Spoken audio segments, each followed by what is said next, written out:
gums at each other any chance they get. The fight clock is brought to you by Modelo.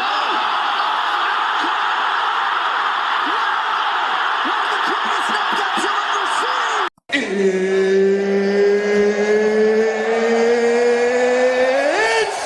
time for you to sit back, relax, and listen to a complete and fucking utter armchair expert give his completely and utterly useless opinions on the one hell of an amazing sport that is MMA. G'day, guys. It's that time of the month again. UFC 303 International Fight Week from the T-Mobile Arena in Las Vegas, Nevada. Unfortunately, is not what we had hoped it would be, which I will get to. But first, we have the UFC 302 recap, and there's really only two things to note from this. One is that Sean Strickland, who really should be having his rematch for the middleweight belt right now, but that's another thing, beat Paulo Costa in a pretty underwhelming fight, really. It was a 5-round, pretty underwhelming fight, 5-rounder. Should have probably got it done a bit earlier than he did, but anyway, it is what it is. And Dustin Poirier, who you all know is a favorite of mine, and Islam Makhachev had a absolute banger of a fight. Islam won in the end with Khabib by his side. And Dustin gave a heartfelt farewell speech, saying that it might be the end. We might have witnessed his last fight. And if it is the end, I said it on Twitter. I posted about it when it happened, or socials in general. If it is the end, what a career it's been, man. I was privileged enough to witness him fight, obviously Conor twice, Oliveira, obviously Islam, what else did I say? Oliveira. I'm going to go bring the tweet up because I did say more names. Let's see. Might take me a minute because I've put a couple of other tweets up. And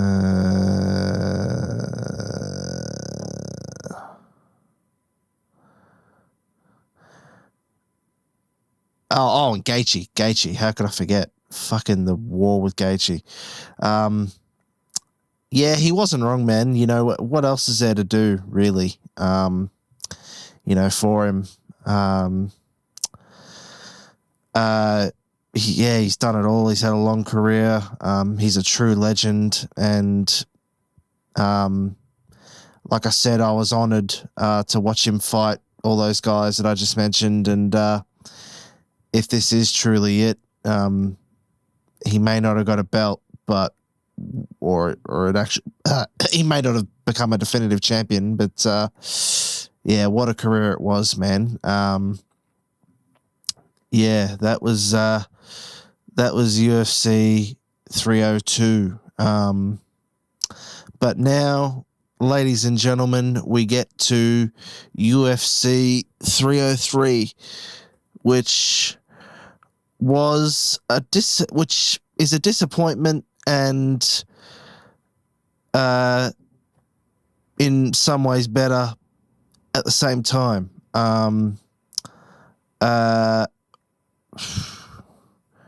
So first off, there's a lot of fucking cancellations for this card. My God, I'm just looking at Google. My God. But we'll go to the UFC website where everything's official. By the way, that poster looks sick. Pity it isn't Pity it isn't what it could have been, which, of course, as we know, the UFC confirmed the news that we'd all expected for basically about, I don't even know how long, at least a few weeks since Conor McGregor pulled out of the Ireland press conference that was supposed to happen at the start of June, that he indeed did have to pull out of his anticipated fight with Michael Chandler, which is a shame. As you know, I was eagerly anticipating Conor's return, and it's also a shame for the guy I'm about to talk about in a minute, Ian Machado Garry, because it would have been cool for him and Conor to be on the same card. But in many ways, I have to say, the card is actually better than it was before without Conor on it. Andrei Arlovski, the heavyweight legends fighting on the early prelims. And, of course, the man that I just mentioned before, Ian Machado Garry, is opening up the main card in a welterweight bout against Michael Venom Page. That is going to be an interesting fight. Ian Machado Garry, ranked number 7, MVP, ranked number 14. That is going to be an interesting fight. They were talking some smack at the presser. That is going to be an interesting fight. We then have a women's bantamweight bout, Mayra Bueno Silva versus Macy Chiasson, I think. I don't know. You know me in pronouncing names. Then we've got Anthony Smith versus Roman Dolidze, light heavyweight fight. But then we get to the co-main event of the evening. Brian Ortega versus Diego Lopes. Featherweight bout. Volk, of course, fought Ortega.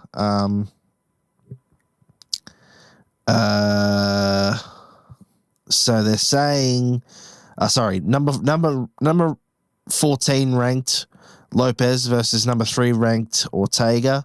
They're saying that Lopes is going to win. He's the favorite as far as the odds. But, ladies and gentlemen, the main event of the evening for the light heavyweight title, Alex Poatan Pereira versus Jiri Prochazka, the rematch. They're saying Potan's going to win. I got to give it to him, dude. Twice they've saved big cards. They saved UFC 295 from John Jones pulling out, and now they're saving this one from Conor pulling out. And you got to give it to Alex. 2 months after main eventing UFC 300, he's coming back. Main eventing International Fight Week. He said that he'd want a break after this, which I can't blame him for. But, yeah, man, double champ. I just watched him take the belt off Izzy the other day in a UFC video. Yeah, man, he's definitely carving up a nice legacy for himself. But, yeah, man, that was UFC 3... Yeah, man, I'm fucking talking like I do to my mates. But that is UFC 303, Pereira versus Prochazka 2. In many ways, a disappointment, but in many ways also better than we perhaps would have got had it been Conor. The question now, of course, is when does Conor fight? There's a lot of talk that it might be in the Sphere later this year, depending on when Conor heals up. Who knows, man? I did say, though, when it happened, and I'll bet this is what happens. What's the bet? They push it out to coincide with John Jones's return date. What's the bet, man? Honestly, really, at this point, they could even make it the co-main event on a John Jones card. I know Conor McGregor not being in a main event, it's unthinkable, but it would be a fucking huge card. And Conor, I believe, I haven't heard him say it, but it has been said to me that he has said that he wouldn't mind being a co-main event. So eager he is to fight, apparently.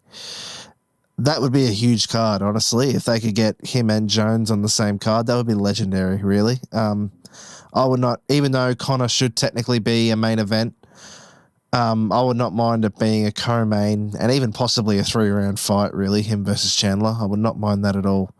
That would be a legendary card, and if we can get both of them who would have returned, particularly Conor's return, because it'll be 3 years next month since his leg break and since he last fought. God, time flies. But if we can get Conor back later this year, maybe early next, and Jones possibly on the same card, that'd be legendary. I do feel sorry for Chandler. I really do, because he's out of this card entirely and he's now going to have to wait longer.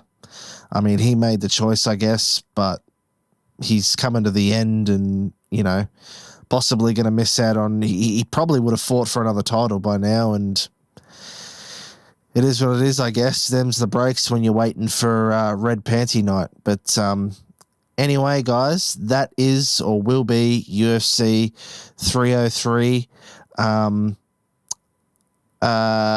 Yeah. I just want to mention one other thing as well before we head to the break, because I saw it on Twitter that I retweeted it. It is a year ago that Amanda Nunes retired. What a legendary career. As I've said before, I was honored and blessed to watch her, well, obviously lose the belt to Juliana and then win it back in dominant fashion. And then I watched her retirement fight. Well and truly the GOAT of women's MMA. She's even topped Ronda Rousey by now. Her resume is undeniable, well and truly. You know, like I've said before, it's a shame with Ronda. She could absolutely have been remembered more fondly if it wasn't for her personality and the way she took those losses. But, oh well. But, yeah, it's been a year since Amanda Nunes retired, on top with health, money, and legacy. She couldn't have gone out better, man. And now she goes to be a mother and a certified first ballot Hall of Famer for sure at some point. Absolutely the GOAT of women's MMA, and I'm honored to say I got to watch her, man, honestly. But anyway, I just wanted to talk about that because I knew I'd forget to talk about it if I didn't during the next segments. But anyway, like I said, that will be UFC 303, and going to take a break because my mouth's getting dry. And when we come back, UFC 304, 305, and a few other topics.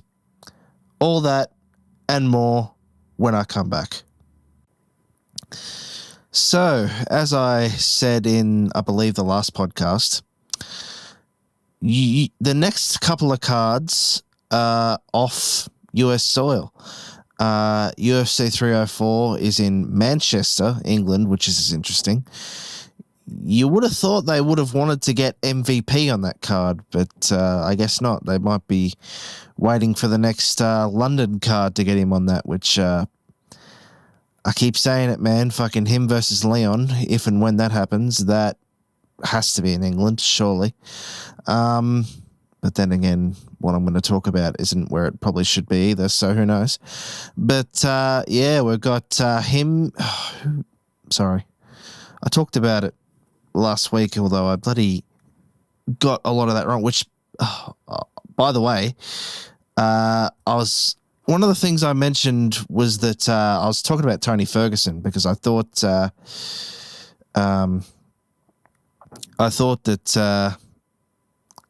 that he was going to be on it, but no, he's going to be on UFC 306. He's fighting, oh God, who is he fighting? He's fighting someone I know. Let's see.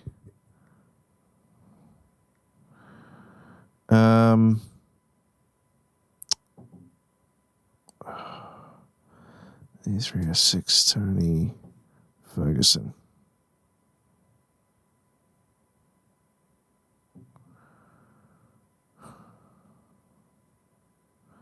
I don't know. Fucking hold on.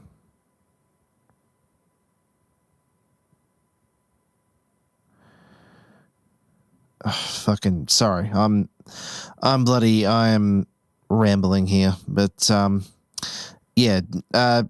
Tony Ferguson will be on UFC 306. Anyway, so let's get that derailed it. Let's get back to UFC 304. So UFC 304 is in Manchester, England. As I believe I talked about, Molly McCann and Paddy Pimblett are going to be on the same card, literally within one fight of each other. So that's crazy. But co-main event for the interim heavyweight championship, which is just crazy, is Tom Aspinall versus Curtis Blades. He defends the interim championship, which has never happened before, I don't think. But the main event is Leon Edwards versus Bilal Muhammad for the welterweight championship. Leon Edwards, I think, has really always wanted to defend it against Bilal.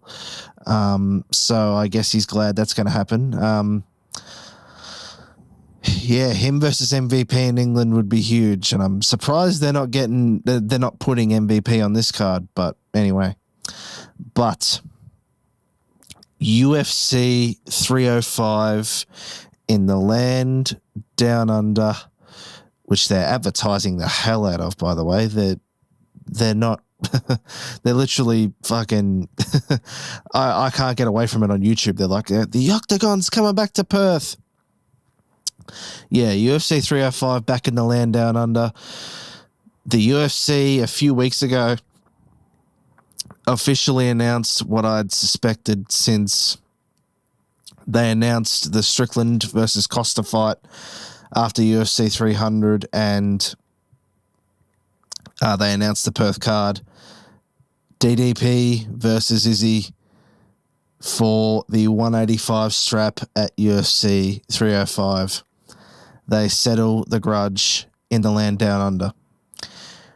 Really probably should be in Africa, given the whole storyline. That would make it even more fitting. But anyway, we're getting the fight in the land down under where Izzy's big, I guess. Like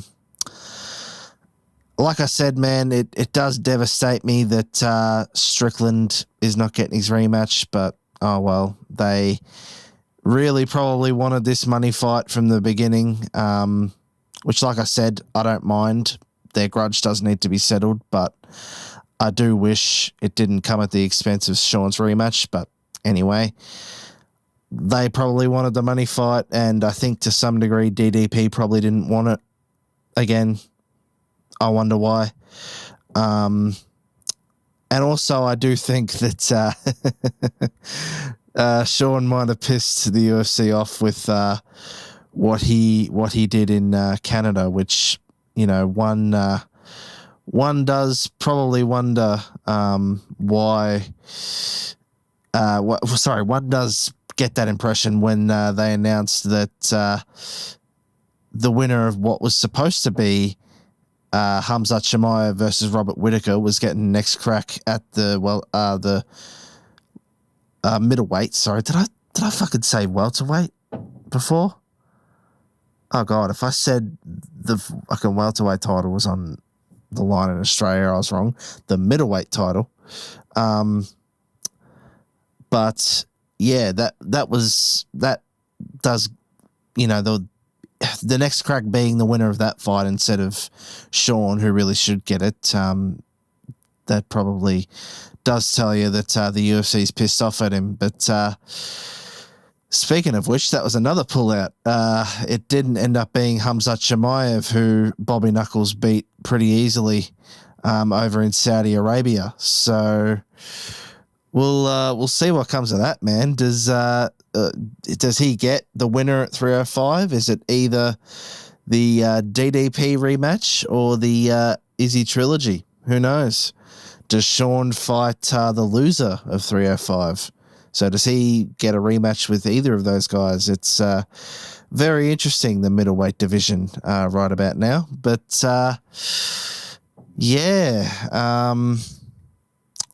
definitely a very interesting couple of months coming up in the UFC, and I can't wait for it, man. It's going to be pretty cool. But sorry, this whole fucking segment was a mess. Jesus Christ. Oh my God. And I completely fucking forgot to mention one thing.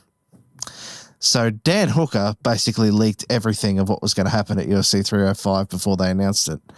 And according to him versus Charles Oliveira is apparently in the works for 305. My fucking God, man. What a legendary fight that would be for Australia. Jesus Christ. Yeah. That could be a co-main event, honestly. That could very easily be a co-main event because there's really nothing else announced for 305 right now except for the Izzy DDP fight. So, man, if that happens, that's going to be a sick fight and probably a sick card, which sadly I'm not going to again. You know what? This segment's been derailed enough, and the next segment's going to be the last one. So I'm going to take a break, and when we come back, some more stuff about UFC in Australia. I want to talk about a video I watched about someone I talked about before, which has just come to my mind, and we'll end it off with a few other things. All that and more when I come back. So, speaking of UFC in Australia, I watched a video on YouTube recently. If I can find the video, I'll shout it out on our socials or I'll link it in the show notes. But it was about the downfall of Ronda Rousey, and there was a lot in it that I didn't know. God, she really was... the reason why I say UFC in Australia that it relates to it is 193, because of UFC 193. There's a lot of shit I didn't know about it. First of all, I didn't know that it was a women's main and co-main event. That's the first UFC card in Melbourne, by the way. Man, that really was historic, Jesus. But God, the oddities with Ronda. I mean, the whole lead up, with the tough stuff with Misha Tate and all that stuff. I mean, her personality was starting to show anyway, but she literally was whisked out of the country without even a word after that fight. And it took months until she did that tearful speech on Allen. And then, of course, she came back and got cremated by Amanda Nunes, and we all know that story. I sort of talked about it before when I talked about Amanda retiring, that her resume has eclipsed Ronda's, but there was a lot of stuff that I didn't know about Ronda, and this video alerted me to it. And the reason why I bring it up, other than the fact that I talked about Ronda before and her bad personality being her downfall, is of course UFC in Australia, which Ronda competed in the first event in Melbourne, which is kind of legendary at this point for the ending, really, more than anything. But the reason I bring that up, to circle back to what I was originally going to talk about, is I mentioned that I am not going to be going to 305 because it's not in Melbourne. Well, I did see an article that there is talk that the UFC is looking to sign a new deal with Victoria in order to get events back here again, and I am so keen. I hope that is true. I'm going to be getting tickets as soon as they come out if it is true. If there's another card here for the first time in nearly 6 years, Jesus Christ, man, I hope that is indeed true. But I want to get to the last two topics of this podcast. First of all is ex-MMA fighting or fighters competing in boxing matches. I forgot to talk about Anderson Silva and Charles Sonnen doing the trilogy fight, I guess, in a boxing match. I mean, it's smart, Everyone's wanted to see the trilogy for a while, and I guess fans get it in a boxing match. And they get money for doing it. They probably agreed to make it a favorable outcome for both of them. And yeah, man, they're friends in real life, and I can't begrudge it. But the fight that is getting interesting, which I kind of don't agree with because we've already kind of seen what happened, but I guess if they're getting a bag, they're getting a bag. Jorge Masvidal versus Nate Diaz 2 in Anaheim, California, I believe, at the Honda Center. That got interesting. There was brawls at the press conference, all this sort of stuff. People got hurt, and yeah, that's definitely going to be interesting the way that goes. I reckon it definitely favors Jorge on the feet because Nate, as we saw in the Jake Paul fight, really does not have much on the feet. But we'll see what happens, man. But hey, look, MMA fighters or ex-MMA fighters are getting bags, and I don't begrudge it at all. But I'm going to end this episode real quick by reminding you guys that I believe at the end of this month, Google Podcast is shutting down. So good news is if you have a YouTube account, which if you have a Google account, you have a YouTube account, you can still listen to this on YouTube. All our episodes are over there. Look up MMA Quick Chat and you will find us. But it is what it is, man. Like I said, Google is getting rid of a lot of their products. They got rid of a music player that I used for years, and now they're getting rid of my favorite podcast player, and I have to use Spotify, which I already use anyway for music, and I guess it's probably easier anyway, but it is what it is, man. It's the way of the world. People and times are changing. But anyway, guys, that was UFC 303 and everything else. Sorry for the butchered segments, and I hope you enjoy it, even though Conor won't be on it. But anyway, till next time, guys, catches.